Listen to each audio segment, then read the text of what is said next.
Good morning, class. We finished up chapter 9 on the U.S. Dakota War of 1862. At the end of the chapter, we found out about how the Minnesota landscape was changing. When some of those Dakota were able to come back from their exile, they found tons of thousands of settlers and farms everywhere. So the whole makeup of Minnesota looked different. So chapter 10 is called Sod Busters, and we're going to find out what that means and how that's related to all of those new settlers and farms that were coming into Minnesota. So our first key term is subsistence farming.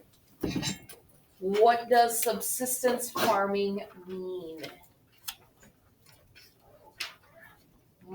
So many of us were busy talking beforehand, we didn't actually look them up. Subsistence farming is the practice of producing enough food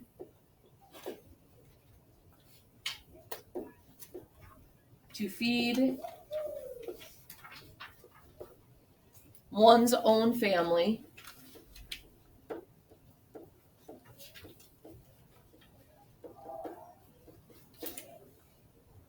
but not enough to sell.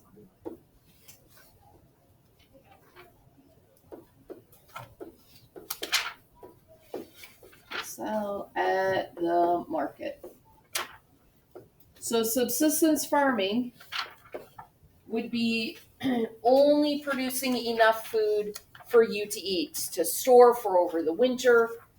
It's not farming where you could bring it to the store and sell to others. You can't go to the farmer's market and sell it to people. So subsistence farming might be if you have a garden in your yard and you produce tomatoes and peppers and cucumbers or zucchini, and it's just enough for your family to eat. So the subsistence farmers are only farming for themselves. They can't sell the food, but they don't have to buy food from the store. They're able to grow it themselves. The Homestead Act is an 1862 law that provided up to 160 acres of land to settlers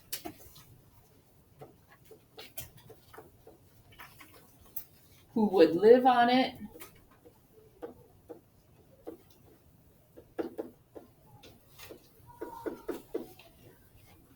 and farm it for 5 years.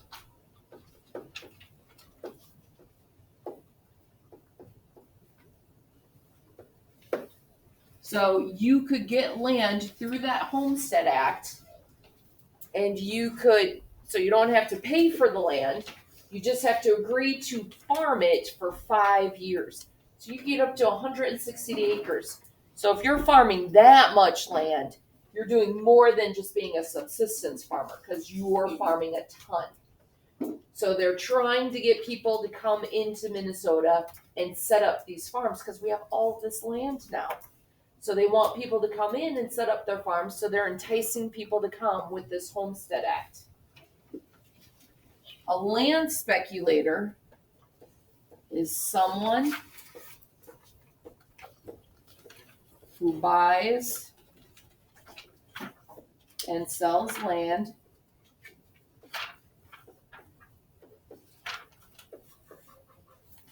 to make a profit.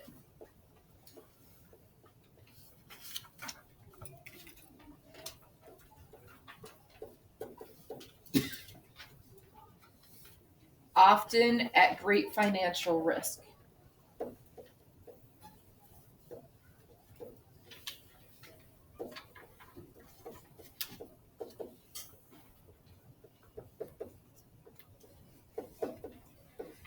So in today's world, it would be like house flippers. You buy a house, you fix it up, and you sell it at a profit. So a land speculator buys up land and then sells it, trying to make a profit off the land. It's at a great financial risk, because what if they can't sell it for the same amount they bought it for? So that's where the risk comes in. Just like when you're doing the house flipping. You guys know what house flipping is? Yeah. TV shows about it. You buy a house at a low cost because it needs lots of fixer-ups to do. You fix it up, but it's at a risk because you don't know if the materials you put into it, you're going to make a profit off it when you're able to sell it. So the land speculators are taking that gamble. We're going to buy this land and hopefully sell it for more so we can make a profit. Market is an area of economic activity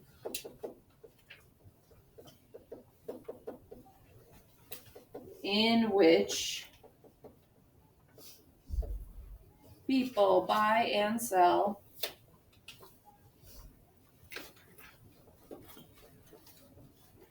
goods and services.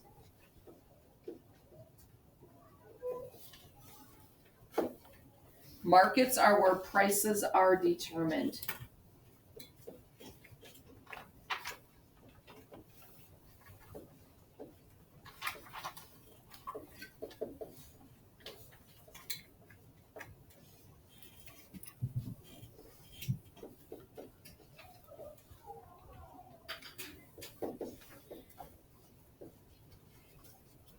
So a market is the place where you go to buy and sell things.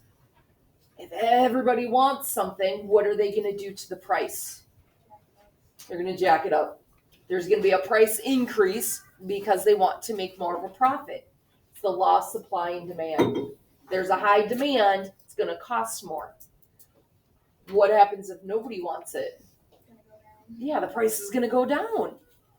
Okay, because they want to be able to sell it. So that supply and demand sets what the prices are going to be at the market. So you're not guaranteed a certain price. So that's like the land speculator. There's some risk in it. Diversified farming. The practice of producing a variety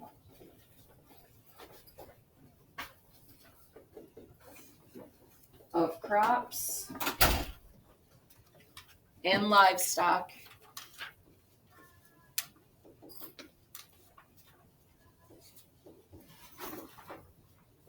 on one farm. So instead of just being a dairy farm and only having cows, diversified farming means, oh, I've got some cows, some pigs, some sheep. They all eat different things, so I'm going to grow different things. Okay, maybe I have 5 different fields that I'm planting, different types of crops. So it's not all corn. Maybe I have some corn, I have some alfalfa, I have some, I don't know, beets, whatever. Okay, so diversified farming means there's a variety. Edward? Isn't that the better farm to have? Because if that one type of meat goes down, you can not sell it and you can sell it everyone. So that is a good thought, that if the market prices say, oh, there's a low demand for this that's from your farm, but maybe a high demand from something else from your farm. If you're just doing corn and nobody wants to buy the corn, kind of out of luck. But if you have a variety of things, hopefully they'll be buying more things than what they're not buying. So that's a good thought. The Grange is a nationwide organization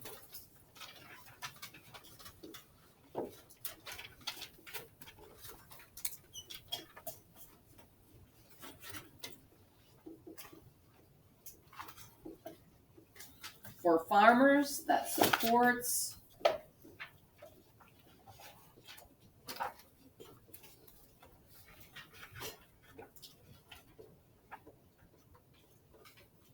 their economic well-being,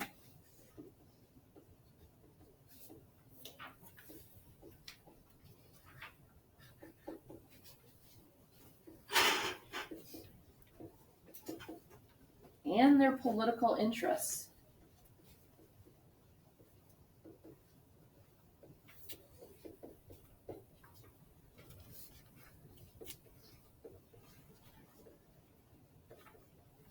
Now, if you're a farmer, why does your politics matter? Why is it going to support their political interests? Why do you think politics should factor into this? Colin? Well, different political parties have different opinions on whether it should be like factories and stuff. Okay. So different political parties maybe think differently about factories versus farming. Look up here. We have the Homestead Act. That's a law. Do you think that helped farmers? Yeah. Yeah, gave them 160 acres of land as long as they promised to farm it for 5 years.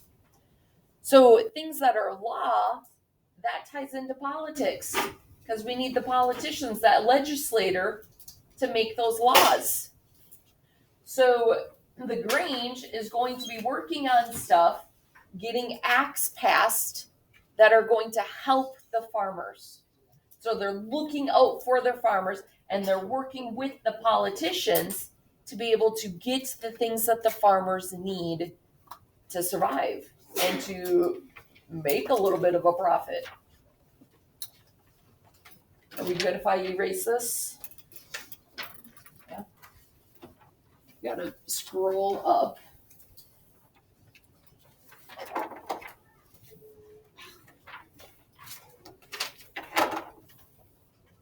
All right, a cooperative is an organization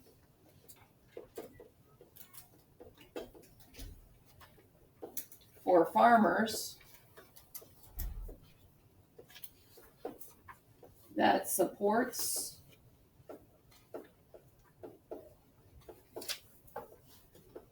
their economic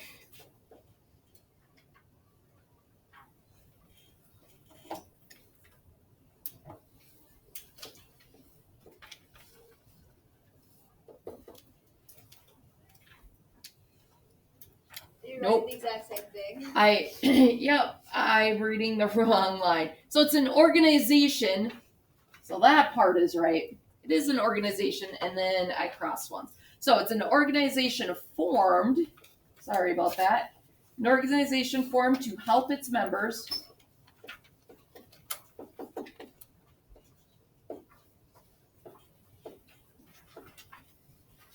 buy or sell products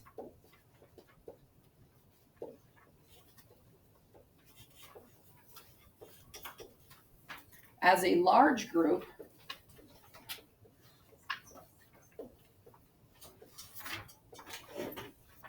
in order to get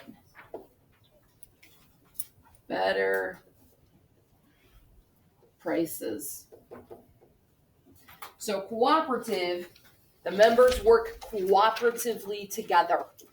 There's a lot of cooperation happening. If they buy or sell in bulk, they can get better prices for it. They can sell more. Ooh, we're going to sell to this one company, we'll sell a whole bunch versus each of us selling small bits at a time. So a cooperative means they work together cooperatively so they can get better prices. Regulate means to control or adjust something in order to change how it works.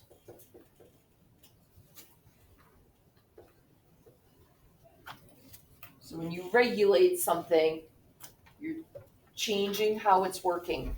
You could maybe regulate your thermostat at your house, and you are going to change how that thermostat is working. You're going to set a certain way for it to work to be the most effective and efficient. So when you regulate something, you're changing how it's working, you're adjusting it. So I'm guessing, based on our other key terms, that we're going to be regulating stuff having to do with farming, because everything else seems to be connected to farming. So I'm curious to see what regulations they put in place for the farmers. So this chapter, we are starting now, but we're almost at the end of try 2. So this chapter is going on to try 3. So just know that the test that we took yesterday is the end of the grades for try 2. So if there was any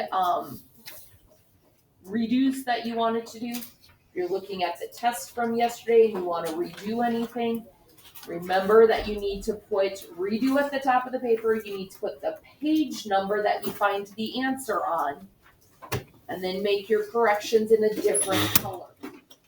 So with that, we're going to say goodbye to our friends at home and hope you are doing well, and we see you soon.